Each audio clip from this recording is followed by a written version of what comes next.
सेवालाल महाराजांच्या जयंतीचं औचित्य साधून टायगर ग्रुपच्या सोलापूरच्या प्रमुख कविताताई चव्हाण यांच्या माध्यमातून दरवर्षी सेवालाल महाराजांच्या जयंतीनिमित्त मोठ्या प्रमाणात सामाजिक उपक्रम राबवले जातो।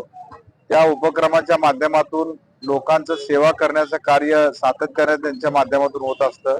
सेवालाल महाराजांनी जे आदर्श आपल्या समाजाला आपल्या लोकांना घालून दिलेला आहे त्या आदर्शाचं त्या सेवेचं अनुकरण म्हणून ते या आपल्या संस्थेच्या माध्यमातून विविध उपक्रम राबवित असतात आणि लोकांचं समस्या सोडवण्याचं काम त्यांच्या माध्यमातून होतंय। आणि आज सेवालाल महाराजांच्या चरणी या ठिकाणी आम्ही सर्वजण नतमस्तक झालोय आणि तमाम माझ्या बंजारा बांधवांना सेवालाल जयंतीच्या मनस्वी शुभेच्छा व्यक्त करतो। धन्यवाद।